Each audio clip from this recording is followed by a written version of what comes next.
The two bait hunters, the swiftest of their tribe, were running for their lives. They dared not look back, but the furious roars and the trembling ground behind them were more terrifying than any sight. Episode 4. Sea of Fire on the Steppe. Bloody battle underground. They were two small deer being chased by an enraged mountain. Behind them, the giant mammoth, its blood-red eyes glowing in the night, charged in a frenzy. Its trunk smashed the thorny bushes along the path, its curved tusks tossed aside boulders blocking the way. It had been provoked, and now it wanted nothing more than to crush the tiny creatures who dared to challenge its majesty.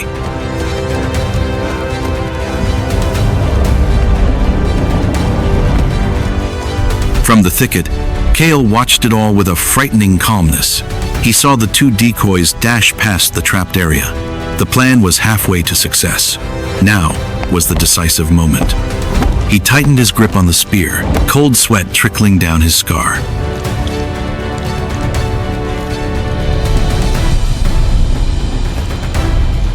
The mammoth roared, charging closer to the mouth of the pit. But then something unexpected happened. It stopped abruptly, just a few steps from the camouflage. This colossal beast possessed not only strength but also the wisdom of a creature that had lived through hundreds of snow seasons. Its trunk reached out, sniffing the air. It had smelled the fresh earth, the scent of broken branches, an unnatural disturbance in its familiar territory. It was suspicious. Its small eyes stared intently at the ground before it, full of inquiry.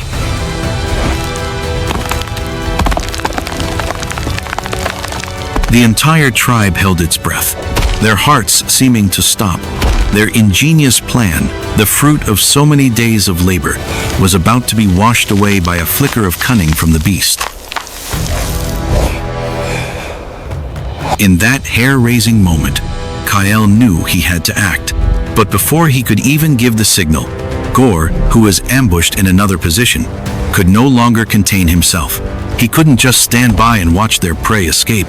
Letting out a resounding roar, he leaped up from his hiding spot and, with all his might, hurled a stone-tipped spear towards the mammoth. But the spear was not aimed at the beast. It plunged into the ground, just behind its hind legs. Startled by the roar and the spear that suddenly appeared behind it, the mammoth panicked.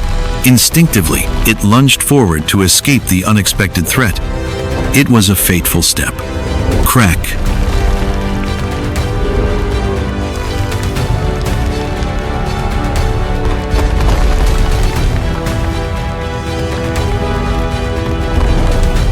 But the fight had only just begun.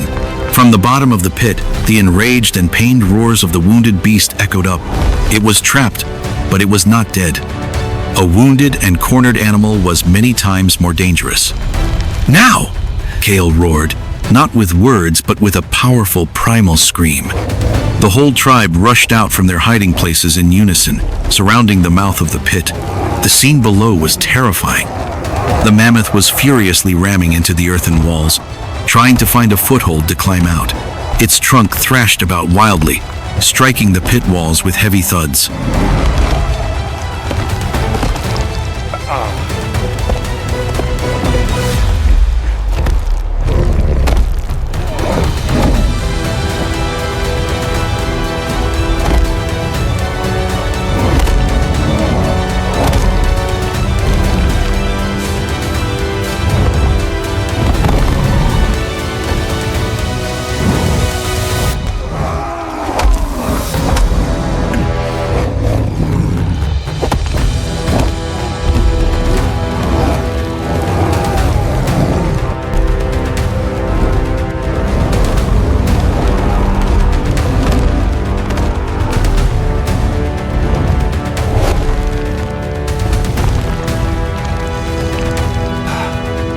Got him! Get him!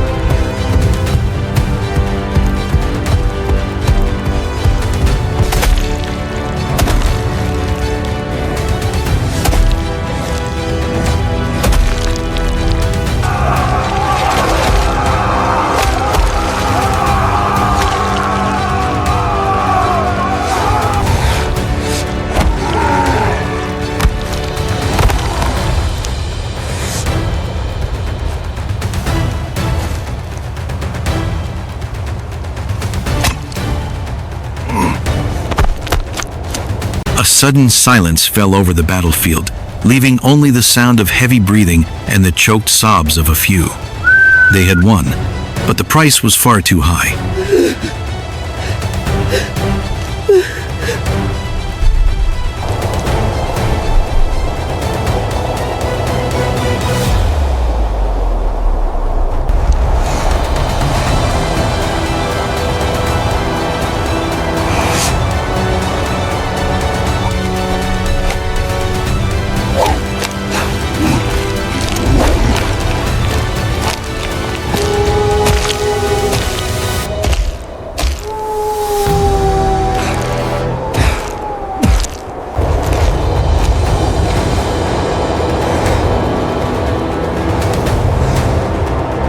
They had secured survival, but had lost their innocence. A new era, written in blood and tears, had truly begun.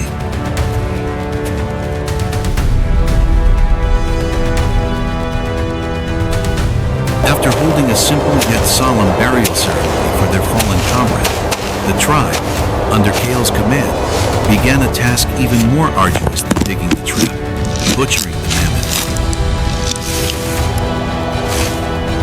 It was the work of tiny men before a mountain. They used their sharpest stone axes and razor-sharp flint shards, working tirelessly day after day. The beast's hide was as thick and tough as armor, its fur as long and coarse as tree roots, and its golden layer of fat was enough to help them endure the coming cold. The scent of fresh blood and entrails spread across the steppe, carried for miles on the wind. The invitation to the grandest feast had been sent out, and the first guests had arrived.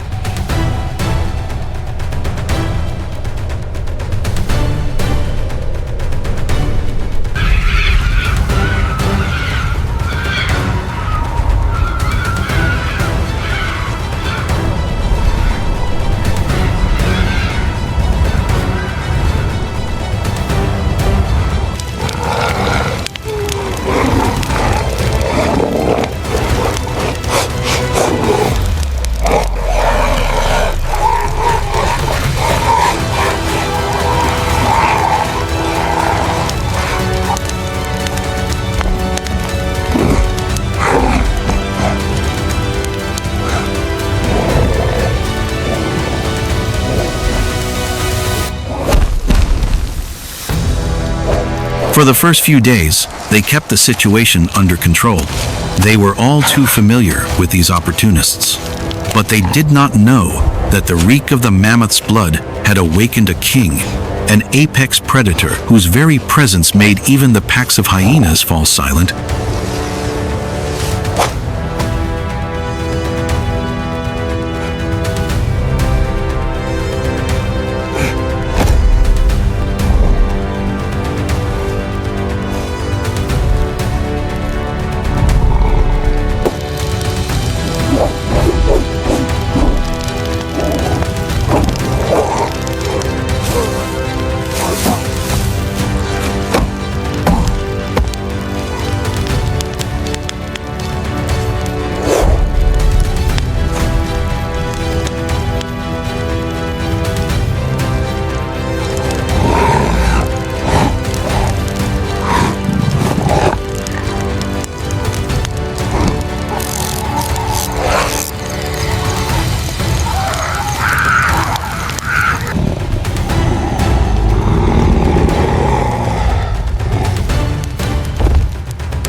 Another fierce but wordless argument broke out around the fire.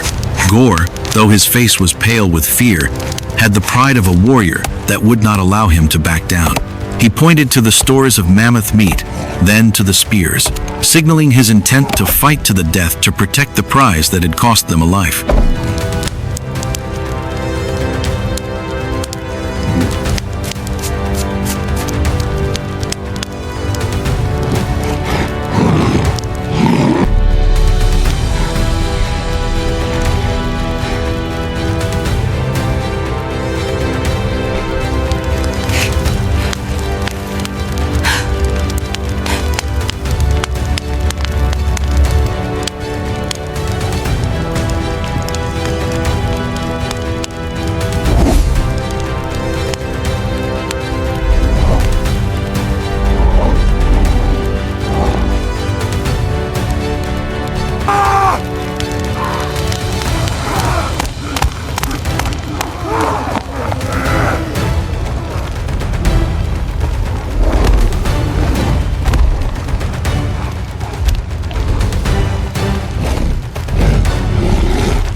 They were no longer the hunters.